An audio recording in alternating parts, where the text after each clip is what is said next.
എന്റെ ദൈവമേ, എനിക്ക് നിന്നോട് ഒരു കാര്യം ചോദിക്കാനുള്ളൂ. ഒരു 20-23 വയസ്സ് വരെയൊക്കെ എനിക്ക് നല്ല ഓർമ്മയുണ്ട്. കണ്ണടച്ച് തുറക്കുമ്പോൾ 30 വയസ്സായി. ഈ ബാക്കിയുള്ള 6 വർഷം എങ്ങനെ പോയി? കഴിഞ്ഞ ആഴ്ച ട്രെയിനിൽ നിന്ന് വന്നപ്പോഴത്തേക്കും ഒരു കൊച്ചിന് മുട്ടായി കൊടുത്തു. തൊട്ടപ്പുറത്ത് നിന്ന് എന്റെ അമ്മ പറയാ, അങ്കിളിനോട് താങ്ക്സ് പറയാ. ഞാനങ്ങ് ആ മുട്ടായേക്കാളും ഇല്ലാതെ അലുത്തു പോയി. ഓരോ വർഷവും കാണാം ഇൻസ്റ്റാഗ്രാമിൽ ഓരോ പോസ്റ്റ്. ഈ സിനിമ ഇറങ്ങിയിട്ട് 10 വർഷമായി, ഈ സിനിമ ഇറങ്ങിയിട്ട് 6 വർഷമായി. കഴിഞ്ഞ വർഷം കണ്ട പോലെ എനിക്ക് തോന്നുന്നത്. ഓരോ വർഷവും നാട്ടിലോട്ട് വരുമ്പോ ചിത്രം ഉണ്ടായിരുന്നവന്മാർക്ക് കല്യാണമാണ്. പിന്നെ ഇതുകൊണ്ടുള്ള ഏറ്റവും വലിയ ബുദ്ധിമുട്ട് എന്താണെന്ന് വെച്ചാൽ ഈ അക്ഷയ കേന്ദ്രത്തിലും ആശുപത്രിയിലൊക്കെ പോകുമ്പോൾ പ്രായം ചോദിക്കുമ്പോൾ എപ്പോഴും ഒരു 3 വയസ്സ് കുറച്ച് വരേണ്ട ഗതികേടാ.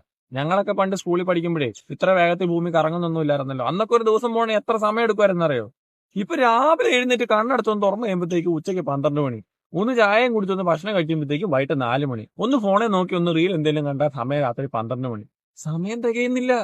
സത്യം പറഞ്ഞത് നിങ്ങളിപ്പോ ഭൂമി 5x കറക്കുന്നത്. വീടിന്റെ ആധാരം പണയം വെച്ചിട്ടാണെന്നുണ്ടെങ്കിലും ഭൂമിയെക്കാളും പതുക്കെ കറങ്ങുന്ന ഏതെങ്കിലും ഗ്രഹത്തിലേക്ക് പോവാ.